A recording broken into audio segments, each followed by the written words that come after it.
This episode of Montreal by Night contains coarse language. Viewer discretion is advised. Welcome, guys, gals, and non-binary pals, to another episode of Montreal by Night. As always, the usual, we have our three intrepid, adventurous-spirited, dare I say handsome, and generous people. Ethan, Jonah. You know, flattery's not going to make me forget that you took my IP. Brenten Edwards. Yes, you may say that. Actually, I will permit you to say that we are handsome. Thank you. Very much appreciated. Yes, I am here to serve. And finally, Takeshi Fukushima. Hey, everyone. I don't have a funny thing to say this week. I'm sorry. It's okay, buddy. We got you. It's all G. Well, I mean, if we are uneventful in bits, what is it for this first session? We can definitely take our dive in by starting off with a recap. Last time we left off, the party had just discovered a secret laboratory within the Prism shipping yards. You guys were investigating the warehouse, finding multiple weapons that seemed to have been shipped to the cops all around the city, funded by the local municipal government. You guys discovered the silver and incendiary rounds, which that you took quite a few of each, including some automatic weapons and some very nice grenades as a bit of a reward for your time. As you guys then discovered this laboratory, Asher very quickly jumped into a rage frenzy, killing two of the laboratory workers before you guys were able to discover the purpose of their work, attempting to create what are known as skinners. Essentially werewolves that are only werewolves because they are able to kill, skin, and perform a ritual that would allow them to transform into one, as opposed to it being a born attribute. The party then left the building. You guys traveled out, wishing the Guru company that you traveled with the best, in a seems to be a pretty solid alliance between the group thus far, offering that any assistance with their Karn would be greatly appreciated, and if there is any more desire for alliance in the future, that is definitely going to be the next step. Finally, however, as you guys were preparing to head off in this early night, you discovered a blog post that you were informed that the Ravnos clan had been killed by the Gangrel clan and the Nosferatu clan, the two baronesses, and they have declared you. You were all declared the most wanted vampires in the city, which seems perhaps the dawn of a blood hunt coming. And after Asher made a cute but also threatening message on the blog, tossing the phone into the river, that is where you guys are now. So, you are just outside of the docks at Hochelaga. You have the 2016 Ford Focus? Is that what you guys, bullied me into saying it was? Was it a Focus? All I know, it's a minivan. Ford Escape. Ford Escape. That's right.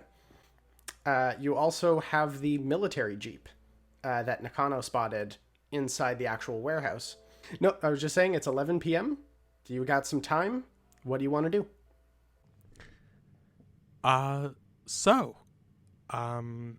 That blog post is unfortunate. I believe you are what the younger generation is calling a troll. I believe that is the correct terminology. I feel as though if we put doubt in the minds of the community as to our actual culpability in this matter, then it may slow down pursuit.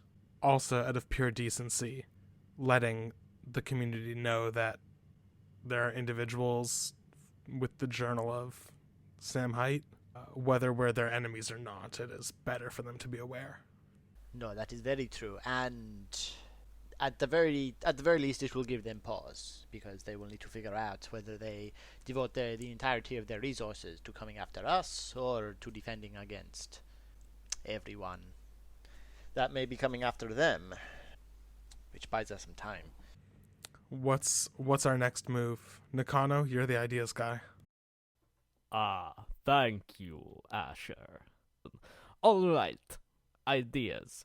I believe that our next plan should be, and at this point, Nakano is just making a slow circle around the Jeep, like hand to his chin. The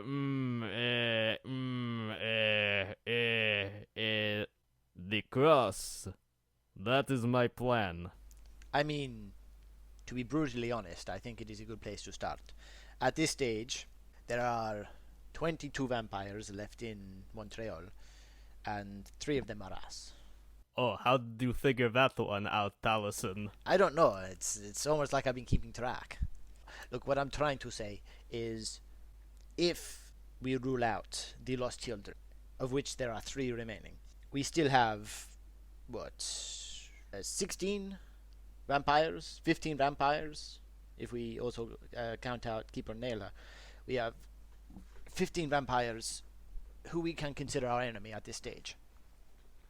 And we need forces at least to match them, because ideally we don't want any more bloodshed, especially since we have so many enemies outside of the kindred community. But we need at least enough force to match them, to force them to negotiation. There may be another way. Please tell me. I do not want to go to war with our own kind. If we do not face them with force, but with, what is the opposite of force? Of brain. That is the word. If we counter them with brain. You're saying discretion is the better part of valor. No. I am saying that we should go to Keeper Nela. We need to warn her anyway that Ambrosia wishes to attack her repository, and if we go there, there may be something in her library that may be able to turn the tide in our favor. That's assuming that we don't lead Ambrosia to the repository somehow. That is correct. After all, the other kindred seem to be aware of what we are up to, which means they have eyes on us. Normally, I would suggest that someone is feeding them information, but I trust you. Can I do a check trying to determine whether, with the community turning against us, I can still trust Keeper Nayla? Sure, you can make an insight check. Is there an attribute associated with that? Intelligence insight? Can I assist? Intelligence insight, yes. This is going to be specifically for Asher, so it'll sadly be no possibility of helping. 5 successes. It's one thing for someone to declare like a hunt or naming you an enemy of the community. It's another when you're essentially when you have that a deep connection with someone. Keeper Nayla, you get the sense, would probably side more with you than she would with the Nosferatu or the Gangrel. I think that I at least can trust Keeper Nayla. I am not sure about the 2 of you. So, do we go to the repository, have a word with Nayla, warn her at least, and then move on to the cross? Perhaps see if we can cement the alliance with our Gangrel compatriots. Perhaps take down our Guru compatriots, and take down some Gangrel at the same time. I was thinking that perhaps we could loan the Guru my other associates, and they could perform their ritual during the day when the Gangrel could not interfere. Of course, we wouldn't be able to assist either. No, that's correct. And the problem I see with that is that the Guru also may well have their own ghouls or daytime assistants. Charming as you are, my friend, you're certainly not the only one that is able to get daytime allies. Yes, however, if it is merely ghouls that are assisting, that seems of a small threat to the Guru, based on what we've seen. This is a strange situation we find ourselves in. Look, why don't we go to see Keeper Nela? I am afraid that I must disappoint you both. I will go to the repository, but I will not betray Keeper Nela's trust by bringing the two of you without her permission. Right. Well, what would you suppose we do then? We have not looked at the construction site yet, where Lake worked. That may still offer clues. All right. I am hesitant about splitting up. Likewise, I was about to say the same thing. Since we are hunted throughout the city, we have precious few allies. Tyson, do I know if Keeper Nela keeps a phone? She does have a burner. Pretty much everyone in the community has some sort of burner. What's the point of a burner when you can have a landline? I will take a burner of Talison's and give Keeper Nela a call. I must be carrying like 100 banners in my coat. I'm like, oh god, I can't move properly. Yeah, the amount of fucking burners you guys go through, damn. Well, actually, it does occur to me, remembering, like, burner phone numbers would be very, like, they're very difficult to keep a hold on, especially if you're not directly with the person or haven't spoken to them about the information recently. However, you do know that Ryan is with Keeper Nela, and you have been close with Ryan recently, so you would be able to contact him and speak with Keeper Nela. Okay, I'll do that then. At which point you call Ryan a few moments before. Hello? Hey kid, it's your big scary mentor. Oh, hey. Hey. You hear the news? Yeah, me and the trainer were just commenting on that. We thought it weird. Asher picks up the hesitance to speak plainly. Yeah, things aren't what they seem. I was thinking about stopping by the office for some water cooler talk. I will run it by the trainer to see if they could think. Just hold on a second before the phone goes mute for a second. Comes back.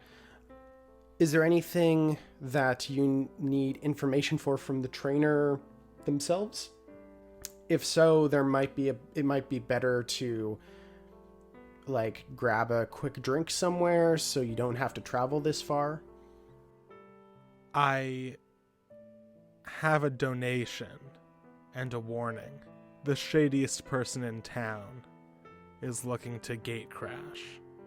Okay. That is very good to know. They might think they smell like a Greek god, but I can promise you they don't. So there's just a moment for Ryan's like, yeah, the trainer's nodding at me. Message received. Yes, smells. Yeah, everything stinks. It makes me wonder if I should have been more religious throughout my life. You know, instead of drinking away my sorrows, maybe I should have become a religious figure, just worn gray. With my two buddies, there would have been 3 of us. And we could grab drinks.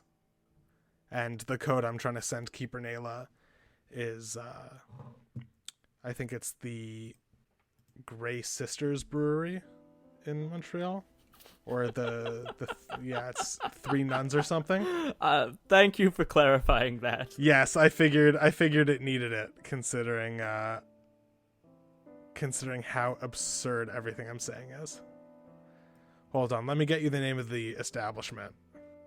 Yeah, it's the Grey Sisters. Okay. Make a. What would this be? Subterfuge?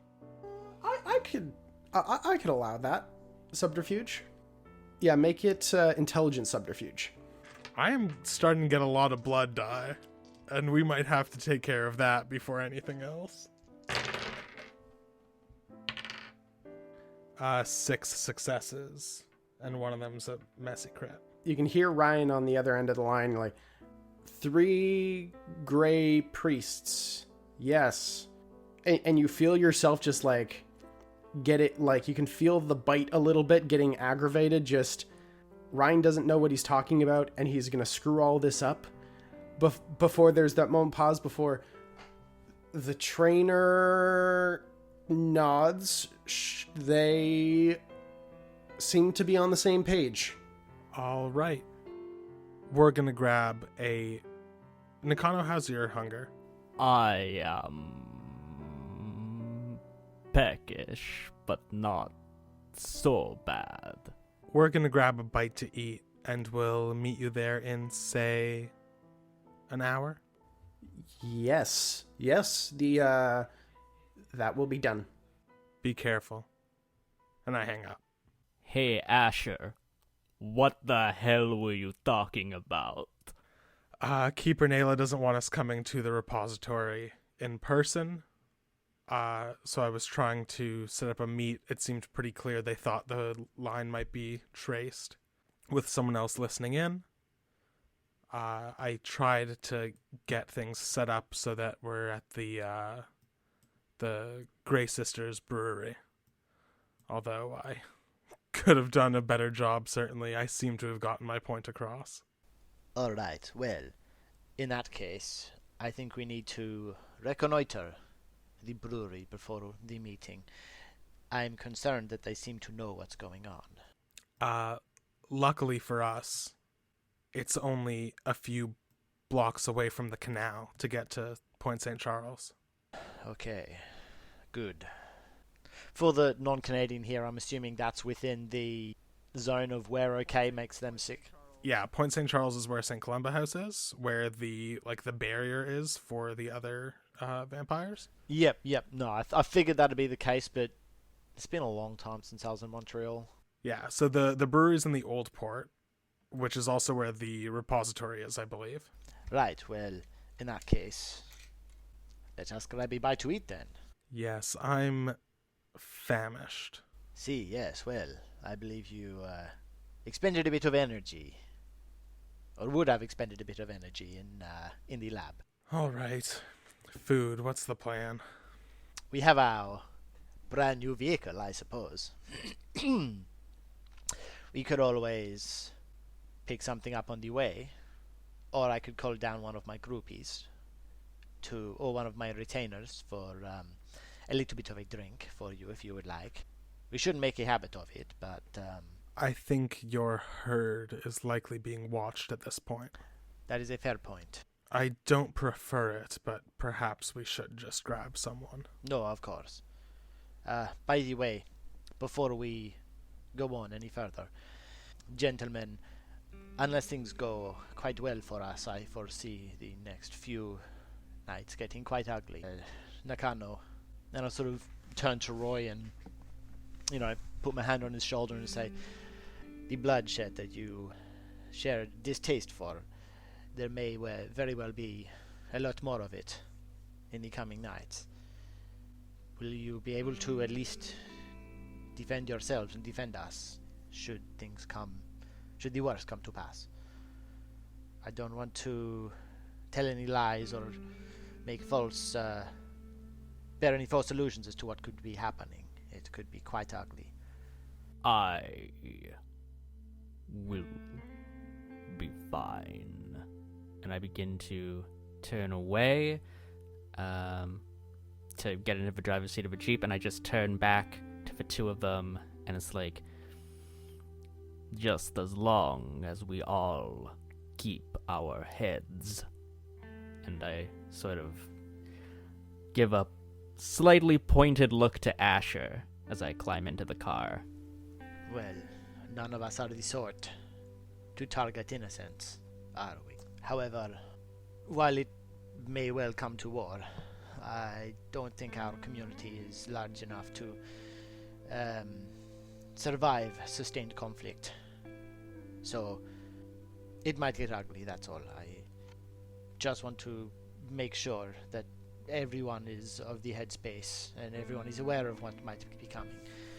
Asher, with all possibility, you may well lose your shop. Keeper Naylor may die and the repository may be compromised. I don't know what's going to happen to the Nosferatu. I don't see this ending, especially while Ambrosia is still alive and Esther and the Gangrel are ready to play soldier. I'm pretty sure Ambrosia will need to die, and I'm pretty sure the Gangrel will at least need to be subdued. They may also be serving under false pretenses. It is Esther that is likely the issue, or someone controlling Esther. As I said, given a choice, I would like to preserve as many of the kindred as possible. Esther and Ambrosia probably need to go, but that's about it. It just could get ugly. And I don't want anyone to be under any false pretenses. Asher, we may well lose more of the Guru and some of your magic allies. Please don't be under any illusions. I just want you to be ready for what may be coming and to hopefully control ourselves as much as possible. I have been through war, Talisen. I know what to expect. I just and I'll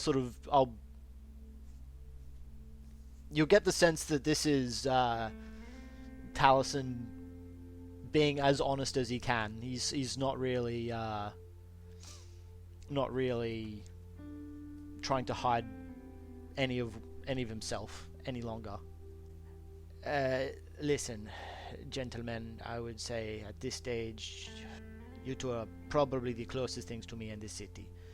I have good bonds with and good relations with a lot of the other kindred, but none have backed me up as much as you two. And as a result, I want to make sure that I'm being as honest with you as humanly possible, and that I guess you're aware of what's coming. It hurts me to see when you are both troubled, and I don't want that to be happening. Do you know what I did for work in my first life? Actually, no, I do not. I worked in art restoration. I dedicated myself to the preservation and restoration of beautiful things. Like you, my friend, both of you. And when working in that field, I wound up in Italy during the Second World War, where I met my sire. I was never a soldier, like Nakano, but I know the cost of peace. I know what we're getting ourselves into. You two are very, very trusted. I don't want to lose you, is all. So, good to know you know what's going on.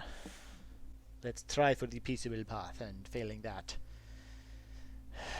fight like hell. And Taliesin will sort of bow his head a little bit and sort of awkwardly look at the ground before pulling out a cigarette, and he'll go to get into the front seat, and he'll sort of look at Roy, and then he'll close the door and get into the back seat. At which point, oh, that is true. You guys wanted to empty a credit card, correct? I should hope so. If we're getting fantasy Amazon money behind this Jeep. I'm gonna say whoever wants to take lead on this, they can take an assist from the other person. Please make a manipulation plus subterfuge check. What's your manipulation subterfuge, Takeshi? It would be a pool of 3 for me. However, I am currently busy driving a Jeep, so I don't really think I can help drain an account. That would be a pool of 6 for me. Yeah, that's manipulation subterfuge is 5 for me. So you make the roll and then I'll assist. Oh shit! I am shocked that my dice pool is higher than yours for that. Well, that's my thing is in persuasion. Oh man, that was such a bad. You can do willpower. Yeah, I guess. Oh, man. No, I'm not going to use it. That's 2 successes. Seriously?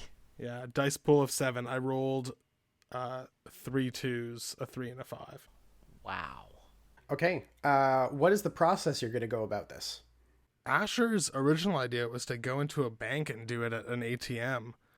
Asher is just going to have Nakano pull over at a TD that's closed, but the ATMs are still open. Or what's the brand of the card? I'll go to whatever bank the brand is. It's an American Express. This would be... Shit. What are American banks? TD will be fine then. I pull up in my military-grade Jeep to an ATM. And I'm just going to put the card into the ATM. I got the pin before the guy died. I'm going to punch in the pin and withdraw whatever the maximum limit on the card is. The max limit is 10,000. Cool. Works for me. You max it out. Take the card. What is it? Put it in the pocket. 10 grand is yours. I would have just had like a baseball cap down covering part of my face for the inevitable camera. During this whole period, Nakano has just been leaning out of the window of the Jeep saying, "There is nothing to see here. Keep moving. Do not pay attention to the Jeep." Nakano, you're saying this as there's just a few people who, like, walking across the street will just give like a what? Okay, sure. Most of them are too drunk to notice, but just a few are just kind of like, all right, I guess just a bit of an odd job out here on the street. I guess it is Montreal. It's nothing new. Okay. Oh, is there an alleyway nearby? Yep. Talisen, I hate to ask, do you think you could bring one of them over into there? And Asher gestures at an alleyway. Is there among the people walking around? Is there like a girl or a group of girls that are sort of out for a night on the town and sort of wandering between bars? Plenty. All I need you to do is make a charisma persuasion check. Just a big buff dude walking alone is fine. It doesn't have to be people that will be afraid to go out at night afterwards or anything. I'm looking for someone with rockstar good looks can charm. I think a rockstar could charm basically anyone. I mean, that's fair. I assumed you were going to use awe. Oh yeah, I couldn't I? It's just free. Actually, yeah, no, awe is free. Yeah, can I just awe someone? In that case, I'll just awe the nearest person walking past. Okay. You essentially walk up next to just seems to be a lone guy just walking home, like groceries and in hand for some weird reason, like getting groceries at 11 p.m. at night. Probably some sort of university student. Kind of turns, whoa, hi. Hello there. Would you like to join me for a meal? My shout, I insist. Just kind of looks you up and down. Sure. Wait, where are we going? Follow me, and I'll sort of, lean my arm out, like I'm sort of like take my arm. Join me on this wondrous occasion. At which point he just slips his arm underneath. This has got to be the strangest date I've ever asked to be on. Well, what can I say? With good looks like yours, sir, I can hardly resist. And I'll sort of lean him around the corner and, I guess, knock him out and offer him to Asher. Hi. Hi. Sorry about this. Cloud memory. And feed. Okay. You are able... how much would you like to feed to? I'm not going to kill him. So feed on down to 1? Is there a resonance at all? Not particularly. Is he horny from his potential date? That is true. It is under awe. So yeah. Okay, so I don't know how that technically works, but if it's sanguine, then it'll do something with my blood sorcery? You gain... Whenever you're using blood sorcery, you get to add an additional d10 to your rolls. Oh, cool. Oh, sorry about that. You kind of fell there. Are your groceries okay? Groceries. and I'll pick him up and sort of hold him up again, and I'll walk along, and I'll just have his arm in mine, and I'll say, "That was a fantastic date. I would love to see you again. I'll tell you what, I'll give you my phone number, and I'll give you a call." And I'll sort of write down just a fake number on a scrap of paper and give it to him. He just he has to stagger a little bit just based on the dizziness. It's just very confused, but then continues walking home in this slight, continued, waddle, shuffle. Here, each of you want $2,000 of spending money? I certainly won't say no. I have never held this much money in my life.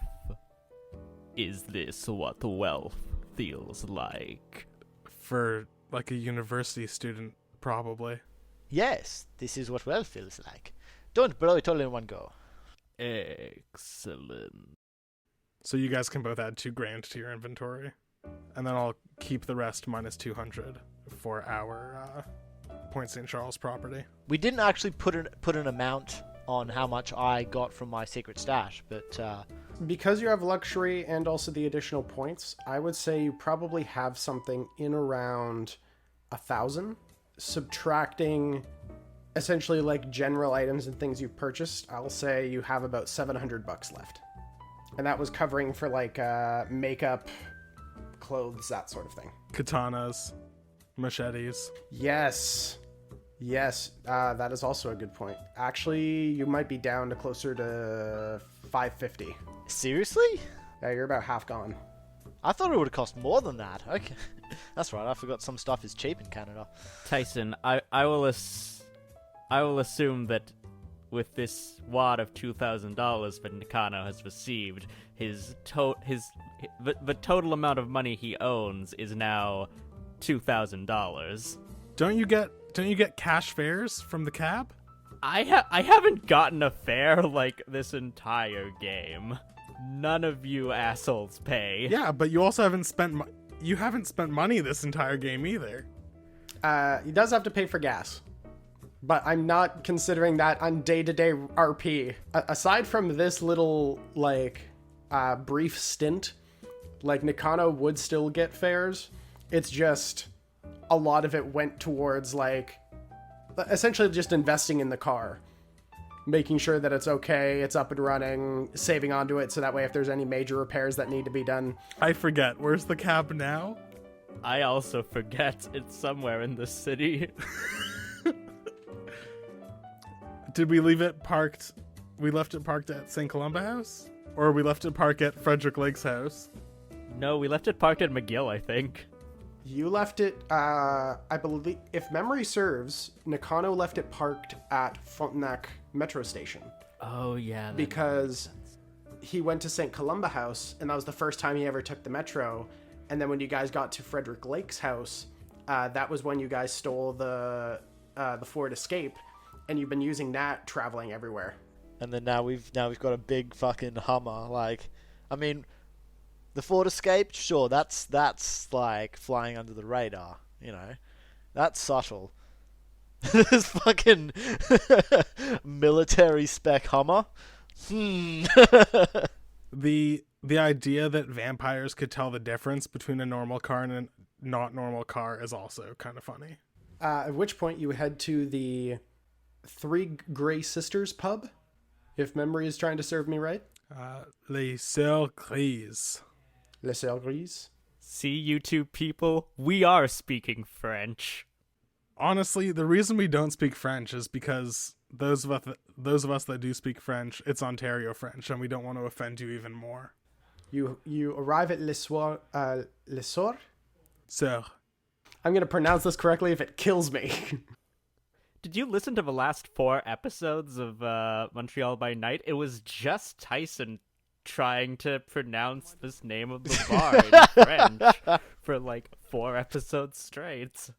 While we're in the cab waiting for the narrator to finish pronouncing that, I would like to do some precognition, focused specifically on pressing dangers around this meeting.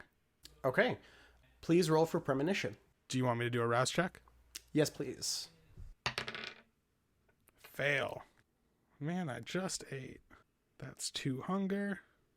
And resolve plus aspects. 5 successes. 5 successes. You feel that same push as you suddenly encounter darkness. Before you feel yourself looking down at something, almost like a small diorama. Multiple different buildings around Montreal kind of set before you, almost like a miniature set of the entire city. You can see multiple different, what almost look like chess pieces that are set around at different positions. As you narrow down to where the Three Sisters pub is located, you can look around the space and you don't see any immediate dangers. Nothing hiding around the corner, but you do see the movement of a snake, a chess piece that kind of almost this stone piece that seems to move in around the streets, kind of. It almost looks like it is preparing to hunt. What kind of chess piece is it? This would be that's a fantastic question. This would be bishop. And does it feel like does it feel like the imagery of the bishop? Does it feel to me as though that hunter is a bishop serving a higher master? You could definitely get that sense, yeah. And at which point, Asher comes to in the cab, his eyes that were rolled into the back of his head focus again. And he just looks at the other two and says, the way seems clear. However, I do get the sense that our community is being pushed to hunt for us. Not yet, but shortly. Is the snake a symbol of the ministry? It is not a two-coiled snake. It is long, it is bone white ivory, and it seems very long. It's the ambrosia kind of snake that I see. I mean, to a certain extent. God, one of my favorite things in the world is when Tyson creates NPCs for me to absolutely despise. My assumption is that it's related to the Nosferatu, but I can't be sure. I relay that to the other two. But this meeting itself should be okay. Well, I'll take whatever win I can get, I suppose. Indeed. And I will begin laying my swords and big guns aside in the back seat, and I will just be taking in Talisen's kitchen knives, one of the small handguns, and my grenades all underneath my jacket. Yeah, we are stocked, aren't we? Yeah, this rifle probably doesn't fit under my coat, does it? I will tuck the rifle under the seat of the car and just take a handgun with incendiary rounds into the bar with me. In which case, you guys step inside the bar. Relatively busy tonight. The usual patrons kind of walking in amongst. You can see in the far corner, Keeper Nayla sitting there along with Ryan. Ryan seems to have a pint glass, while Nayla just seems to have a glass of water, both of which look untouched, but they're just kind of sitting there. As they look around, you see Ryan is just his additionally anxiety-ridden self, with Nayla sitting beside him. Kind of looks over towards you all and just motions to the chairs. I go sit down. I assume the other two come with. Yep. I just give Ryan a fist bump. He fist bumps you back. Keeper, it is good to see. I'm happy to report that we have some time to talk, but I'm not sure how much. So perhaps it would be best that I get right into it. Do you remember when we had our meeting a few days ago? Yes. You told me I had never seen foolishness yet. Well, not from me at least. but I certainly hope that you're noticing it now. You always have a way to demand attention. So, what is it that you require assistance with? As she's talking, can I do an awareness? Just around the bar? What's awareness? Yeah, I'm also going to sense the unseen. Yeah, I'm not trusting that this place doesn't have eyes on it. Sorry, I had a 5 on a roll of 5 on my wits awareness. And anytime a server comes over to ask us if we want to order something, as they start to walk over, I cloud memory so that they stay away and they forget what they're doing. I have a gift for you. First off, this is the private journal of Samuel Haidt. And Asher just starts talking, says everything they know about Prism, talks about Prism employing like twisted forms of Guru as security, talks about Marsh being involved with their experiments. Okay. We'll say you are about to say Emmett Marsh was involved before you remember it was August Mills. That was the person who seemed to be involved. Confusing when the names both start with M, isn't it? Yeah. No, that's an easy mistake to make. Keeper Nayla just kind of absorbs all of this. The vampiric ichor that they needed to perform these experiments was supplied by him. We have it on video. I don't say anything about the Guru. And with Ambrosia's latest post, I am unsure if her enmity towards me is due solely to the fact that I may or may not have met with the Ravnos leader and didn't mention anything to her, or if it is something more and that she was also involved in this with Mills. Ambrosia... She is a cunning but stupid woman. Her cunning comes from her arrogance, but so does her stupidity. I find it hard-pressed to believe that she would ever put herself into a position where she is required to trust someone else. Unless the person had a mutual benefit. Then I suppose it is a possibility. If she's incapable of trust, how am I to persuade her that I am not the enemy here? Unless perhaps I am. Depending on her goals, depending on her intentions. I know little of her and even less of Esther. I know my fair share of both of them, within reason. Ambrosia is... She has been a thorn in our side for a long time. For the Banu Hakim, at least. Even before your arrival here in the city, she has been constantly in pursuit of our knowledge. Her endgame is to gain the respect and perhaps fear of our community here in Montreal. Her taking control of the repository and presumably eliminating all other barons, including Esther, is likely her path to take there. Ambrosia is definitely within the means of either blackmailing her way to the top or that through vengeance and violence. I do not doubt it. I suspect if her and Esther do have some sort of arrangement, Esther is meant to be the show of fear. The showboaters. Only for as long as it will take to finish this chaotic transfer period. I only suspect that once Esther has served her purpose, Ambrosia will find a way to take total control of all the various clans. But I feel that there is something else.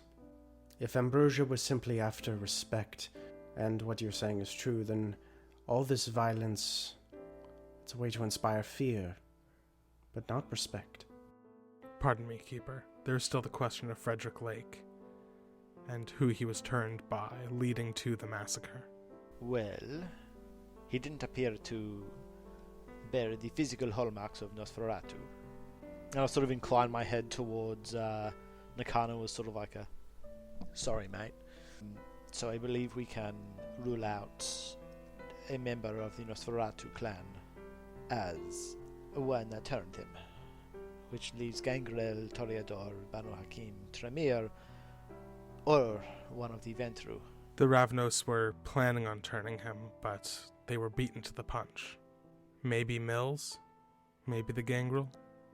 If the Ravnos had done it, why would whoever turned him then turn against Ravnos itself? Well, perhaps he is none. Either outside, or there have been mentions in the past of those who are clanless. Pardon, Keeper, the brutality and the sadism that was a part of Lake's turning would suggest a very deliberate end goal. And I kind of described the scene in the basement. Which of our number is the ones that attack our own kind? The Diablerists. That's what was once the Banu Hakim. But he and his compatriots killed all of your clan. Actually, no, wait, hold on. He seemed particularly... As Talisen just like off the cuff is like, he killed all of your clan. Asher just reaches over and puts his hand over Talisen's mouth and looks him dead in the eye. Sorry, Keeper. I was hoping, Keeper, that I do not have the time to analyze it properly, but I was wondering if there was any hypothesis about such an event in that journal. Perhaps whoever is behind Prism is behind Lake's turning, and sought to use him as an experiment. Well, I had a question. There is not a similar procedure for kindred as there were for the skin wearers that we encountered the experimentation on. There's not a similar procedure to turn mortals into kindred like that, is there? The creation of ghouls is somewhat similar, if lesser. Sure, but full kindred, I mean. There's one, Oh. but if it is this, then it is very bad. There's one clan that they put their subjects through pain to test their strength. They are Darwinists. Yes, they were the ones I was referring to. I got it wrong, I'm sorry. Who are they? La Sombra. Oh, don't tell me they want the city back. It's been what? 200 years? No, less. It's been a matter of just under, at this point, 60? Surely not. No, I was here in the 1920s. They were the ones running the city in the 20s. They didn't leave until the 1960s. Ryan, Yeah? do you have your phone on you? Yes? Am I supposed to? Could you look up when the company Prism was founded? Sure, yeah, totally. And he just begins looking through it.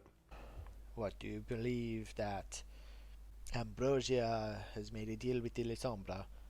Or she sensed weakness and sought to take advantage? Maybe she wasn't involved in the attack at all. Although it is interesting that all of her clan survived. But if she is not related to the attack at all, perhaps her trying to take power is merely setting the stage for the La Sombra. So, let's see. We either have La Sombra having influence over Nosferatu as they plan to retake the city, or we have La Sombra trying to retake the city, and then we have Ambrosia using the ensuing chaos to try and consolidate power. Or perhaps they don't even care about the city and just want to watch us burn. Ryan, any luck on that? Any luck on that search? Yeah, it says that Prism was started in the mid-90s? 95? After Height disappeared. By the sounds of it, based on what you're informing me of Prism, it sounds like... I don't know a whole lot about Guru cultures, but the stuff I have read, There are mortals who hunt them, in the same way there are mortals who hunt vampires. Most of these Garou hunters will be hidden in amongst large businesses, because that is what Garou attempt to stop. They attempt to stop expansion. You could say basic colonialism. Based on what you're describing, it sounds like Prism might be more dedicated to a elimination of the Garou here in the city, which they have thus failed. But I do not know if they specifically would want a hand in this. They might be related tangentially. You said that Mr. Mills visited the Prism site. Yes, he was quite involved. Didn't he supply the vitae for the skin swapping wearing ritual? Based on what you said that was done by the girl, yes? This Bray girl. She was involved as well, but the vitae, as far as we understand, came from Mills, I thought. Well, she was the one to hand it over. I suppose it's possible. But you said that she was from the mayor's office. That's what the scientist we interrogated said. But also the guns. They were signed off by the municipal government. I'm unsure, but at least they were signed over to the police for. I would check where the money goes. Perhaps that girl... Perhaps she's in deeper than we had initially thought. And perhaps this goes higher than we initially thought.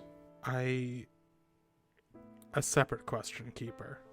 Are you familiar with the name Talia Bowen? Talia Bauer. Bauer, pardon. No, I'm sorry. Talia is one of the lost children. She is the only one that we have not, I have not really been acquainted with. She was one of the newer ones I was supposed to investigate. She is Tremere, recently arrived in Montreal. You would think that they would send you faster. Perhaps, unless they hoped to use her skills against mine or against yours. Well, if they were actively looking to use her as a weapon, then they wouldn't have told me about her, because we are associates. The email that I received detailing the lost children specifically said to seek you out, Asher, because she is Tremere. That was sent to you the date of the attack, no? See, yes. If this was premeditated, then why tell me? Talisen, what time was it sent the day of the attack? What time was it sent? That would have been sent about 9 p.m. So right before the meeting. Yeah. I'll tell him. Yeah, right before the meeting. It would have been one of the last things that they did before the meeting started. Perhaps I'm drawing too much from that. She was not at the meeting, or someone would have made introductions. Well, she's lost. It would have been my responsibility to look for her. Except, Talisen, she would not be lost.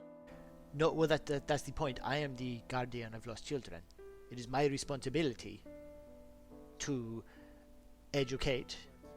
I believe what Asher is trying to get at is that even if they were lost child, if they were one of our kin, they would have been brought. It is odd that they knew the presence of a lost child before they knew you were going to receive the information. They must have understood that you were not about to respond within a few hours to collect them. It's odd that they would not invite this Talia in your place. I am also one of the most easily accessible of our kind in this city. My thought is, the moment there are two Tremere in this city together, we are no longer lost child. We would have begun to establish our own clan, clawing and scraping for power. I have been used as a tool by the late barons, just as the two of you have. Perhaps they didn't want to lose such a valuable tool. Why tell me to tell Asher if she was intended to be used against you? I was directed to inform you of this. That's what the email said, and I'll bring it up. I've got it in front of them. Had you noticed the email that evening, perhaps it would have distracted us from the assembly.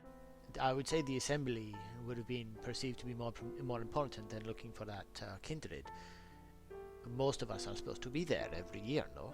I am unsure, my friend. If I had known there was another Tremere in the city, I am unsure if I would have been there with you.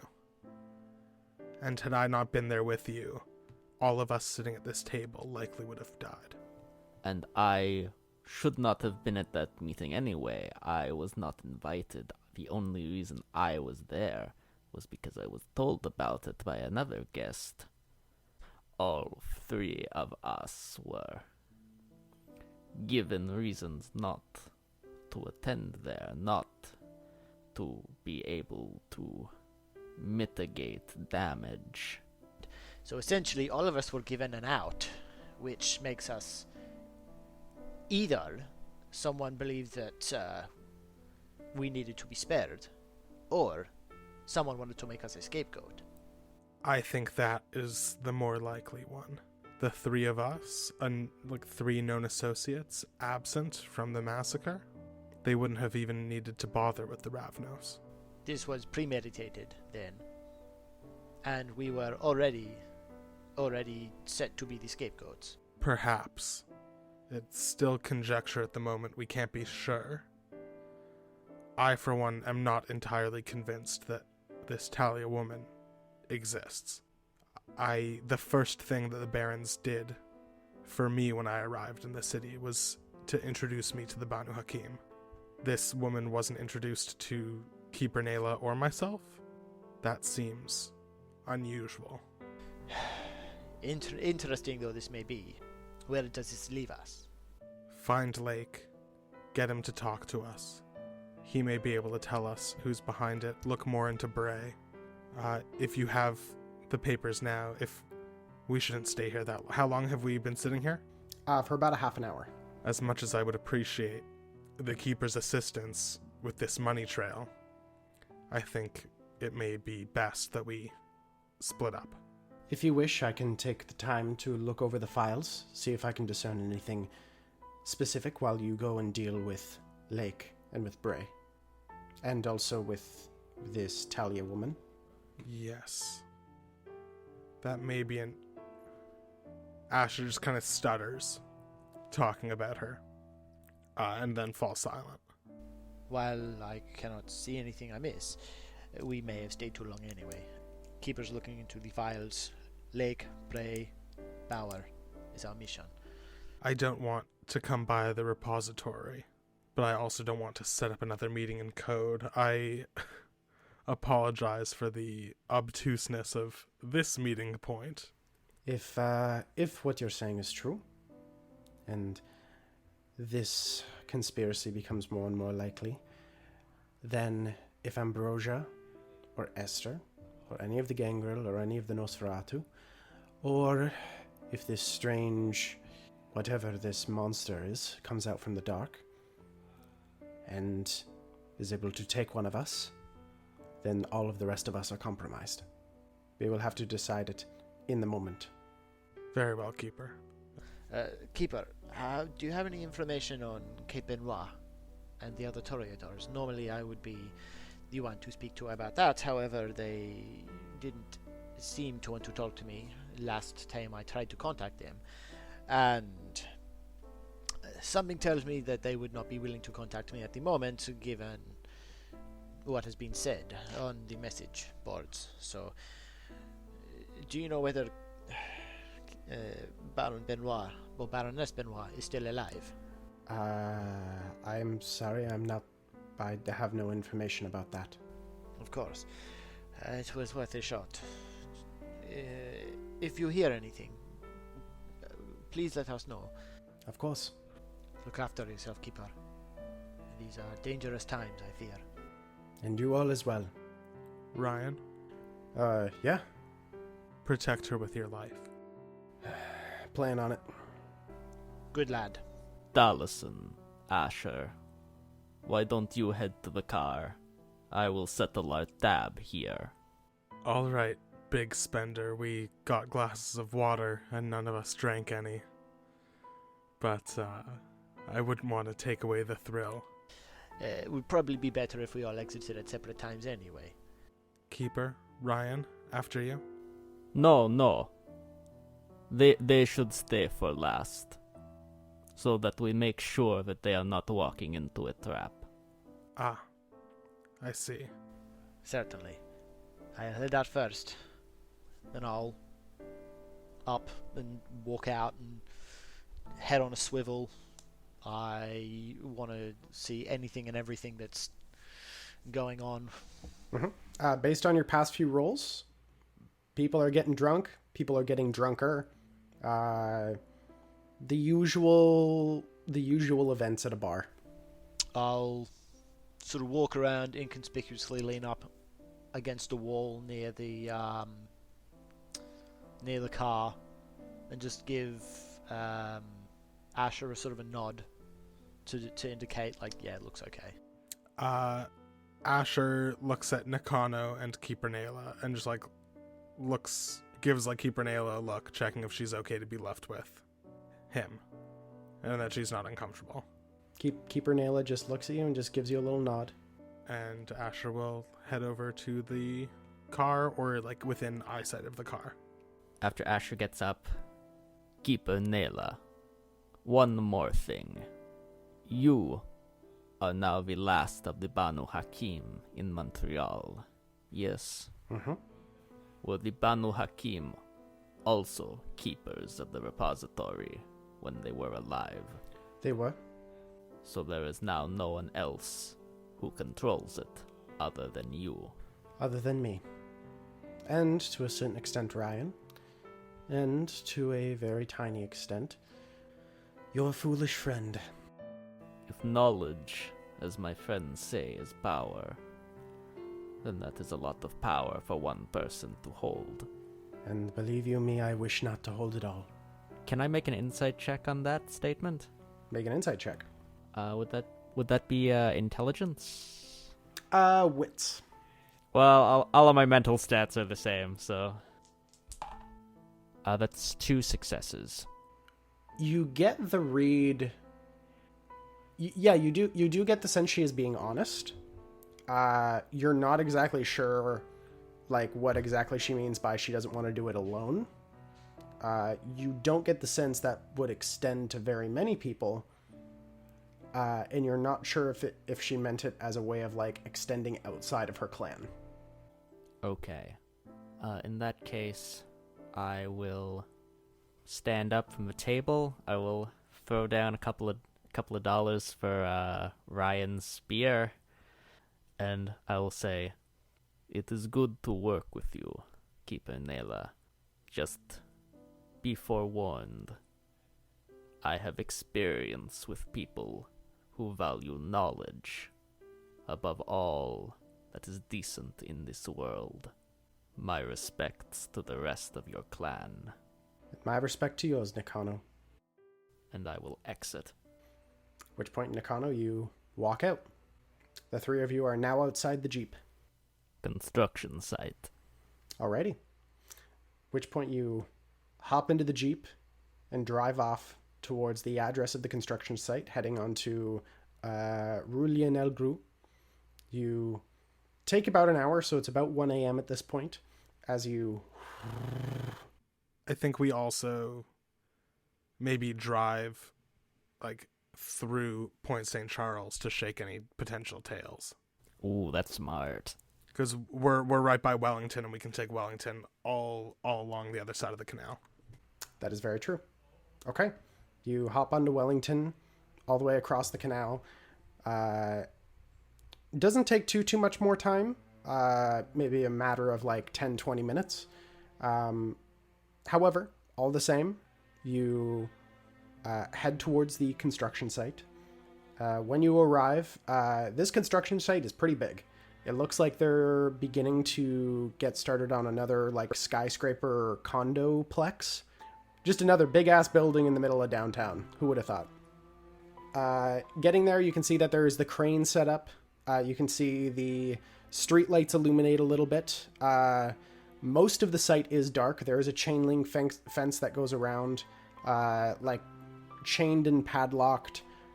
It looks like they've only gotten the foundation done thus far. So there's multiple pillars and then there's the cement base, but they haven't started building upwards yet. Wow, construction in Montreal. Very surprised that's going on. Yeah, no, really just mind-boggling. I was going to make a joke about me dying before this building is finished, but given the past few days, it might actually be true. Wow, that is a big building. Look, I've seen bigger. What does that even mean? I don't understand what you are talking about, Talisen. I was raised in Europe. There has been architectural marvels for a long time. Concrete construction does not surprise me. Especially when there's no artistry to it. Come on, I'm Italian. Some of the wonders that we have there far outshine this concrete monstrosity. Just a quick sweep of Sense the Unseen around the construction site. You activate Sense the Unseen. Nothing. What are there? I assume there are like machines that are left here overnight. Yep. So where should we start? Are there any like outdoor lockers or anything? There are not. However, something you would notice as you're doing your tour around, the front gate. Essentially, you're looking at like a mixture. Actually, please make a quick investigation plus intelligence check. Are there any like little, like demountable buildings, like those little temporary sort of office things that they have there? There is one of those, yes. Just the one, no other ones. 5 successes. You're looking at everything and trying to keep your eyes open for any shadows, any movement. The thing that strikes you is the lack of movement. Specifically, as you're looking at the ground, the dirt, the tread marks are old. It looks like this place hasn't been, touched for about the last, who's to say, days? Maybe beyond that, maybe a week. It's not to say that this is perhaps, unheard of, but it's odd if it's an active construction site. It's like finding a McDonald's that says it's open, but there's no one working it.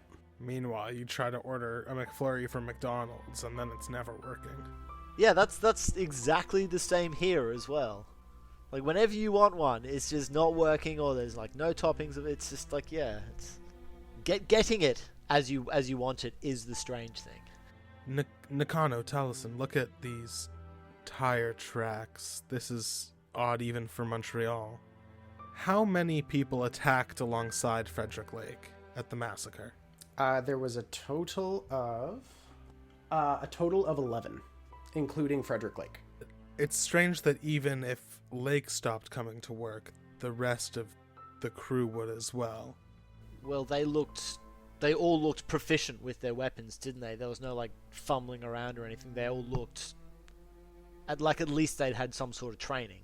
I mean, it's possible Lake got into construction with the retirees from whatever unit he served with. Sure, but highly unlikely that an entire unit of 11 people all joined the same construction company at the same construction site and then all left. Tyson, can I take a look at the tire tracks and see if I can discern anything from them? Sure. Looking at the tire tracks, kind of noticing what Asher is pointing out.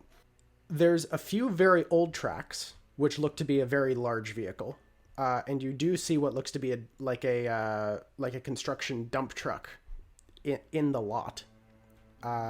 Probably from that. The other treads are relatively basic cars, what you assume to just be regular trucks, cars, general personnel vehicles. You do spot one set of treads that are fresher than the others.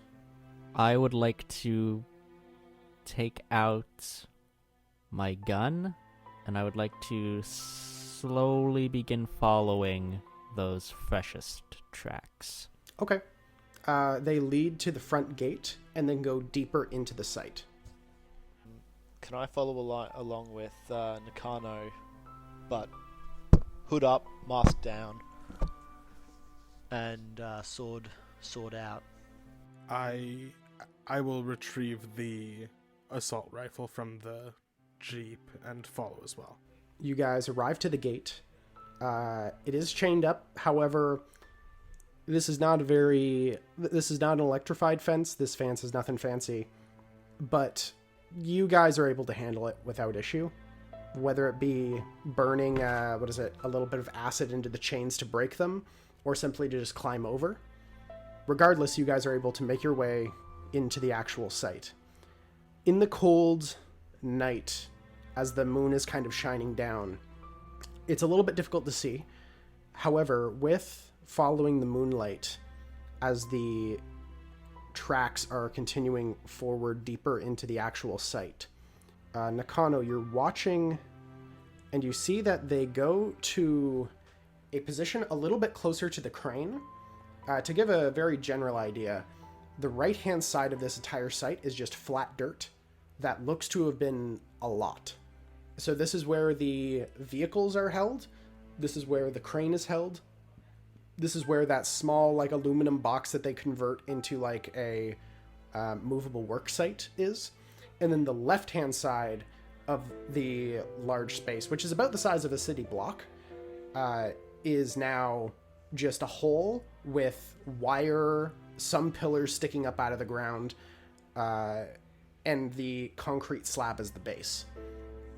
You guys head on the right-hand side over to where the crane is.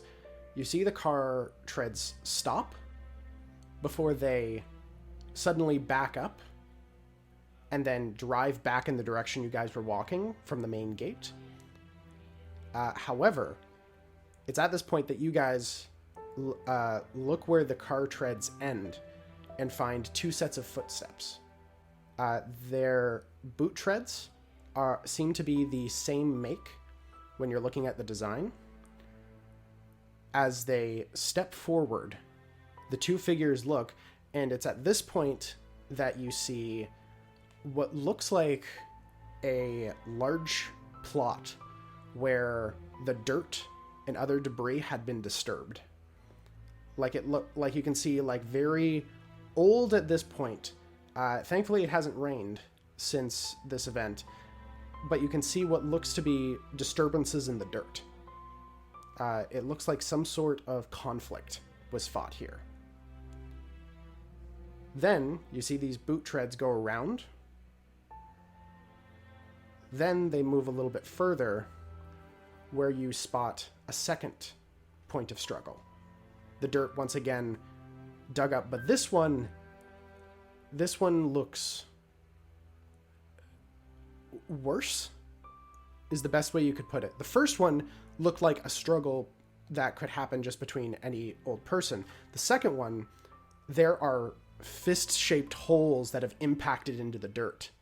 You can see that whatever fight took place here was a vicious fight. The boot marks travel around the space before they go back to where the car treads ended, and then turns and drives away. Well. Do you think they were trying to dispose of bodies here?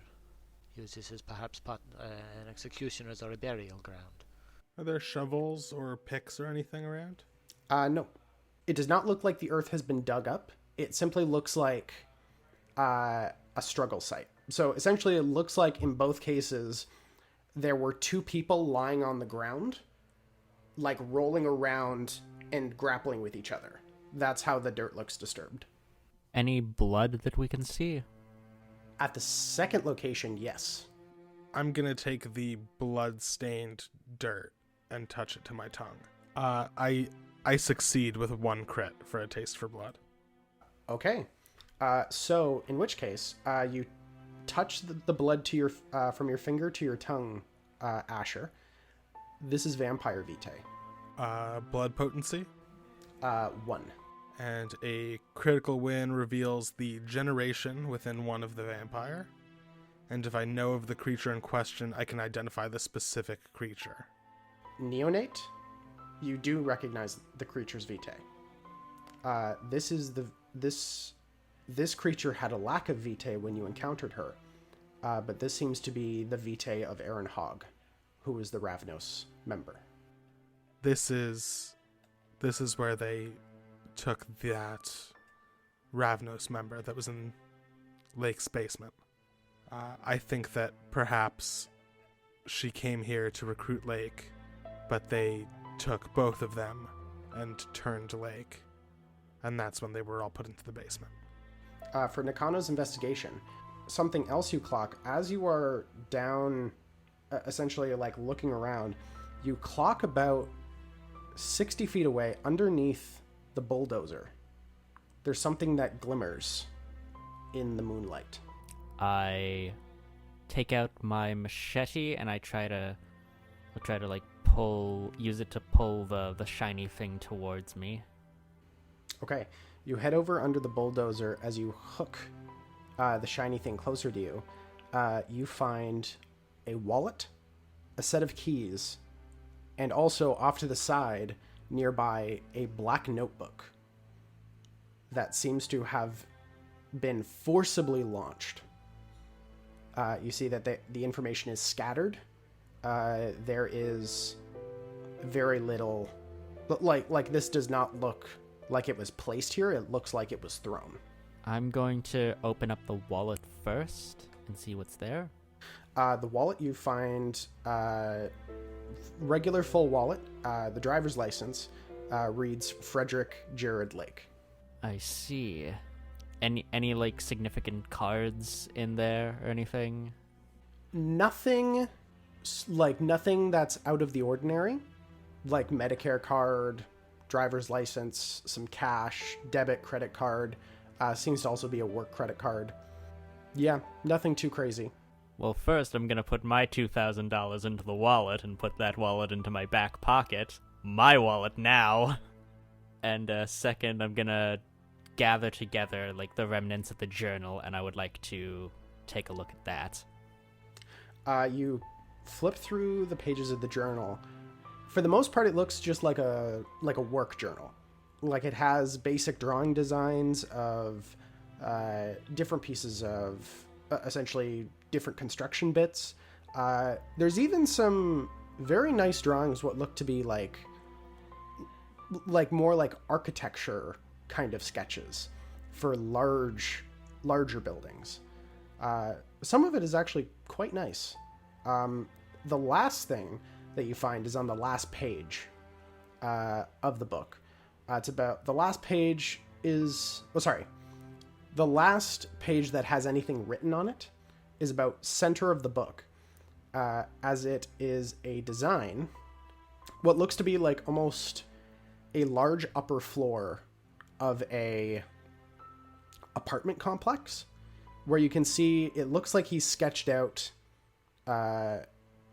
like a design for almost like an office section. You can see that he's designed some logos for his construction firm, and also seems to be playing around with like making it a full architecture firm. In the corner, it says, "Check out the lot across the street." The lot on the other side. Frederick Lake found something there, and I think whoever we're looking for did not like what he found. Are there any like pulleys or cable at all in the other work site? Like steel cable? There would be some, yeah. Could I just like grab a spool of like 40 feet of steel cable? Sure. Okay, cool. And then I'll go with the other two. All right then. Well, let's check across the street then. Okay. At which point you guys head across the street, where you can see that there is a apartment structure. It's definitely old looking. You're not sure how old it is. Very nice kind of stonework chiseled on like the outside, but still looks a little bit run down. As you kind of approach up to the front door, the door swings open. As you step inside, you can see that there's a main elevator. And as you're looking at the lot number of the location, you would get the sense it's on the top floor. I will head into the elevator. When we're going into the elevator, because I am familiar with secret lair design, can I see any indications, that there might be like a button on this elevator to a secret floor, whether it's like a little panel that you need to push aside, or like a faded area that is frequently pressed even though there's not a button there? You're looking around the space, no. You just see that the top floor is probably the 8th. You're looking around, you don't see anything funky in that regard. No cameras or anything in... This elevator is a bit too old for that. Let's go. Okay, you guys... There's a large lurch before you guys begin to slowly move upwards. You see the numbers 2, 3, 4, 5, 6, 7, and it's by the 8th, like halfway in between, that you first just start to hear noise. You get to the 8th floor as the doors and open, as you see there is only a simple hallway that looks into this space.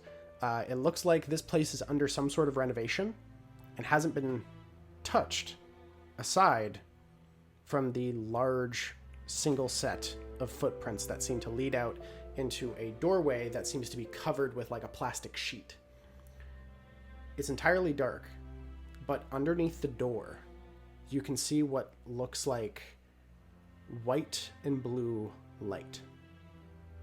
As you can hear distant, what almost sound like talking. Asher points to Nakano and then gestures for him to like cloak up and to go check it out, and then shrugs, like asking a question. I nod, and I'm gonna cast Unseen Passage on myself. I succeeded on my rouse check. Perfect. You vanish from sight as you travel down the hallway. As you arrive at the door, the voices have gotten louder as of this moment. I'm just gonna like pull the curtain back just like a little bit so I can peek inside. Okay. You pull back the plastic sheeting very gently as the door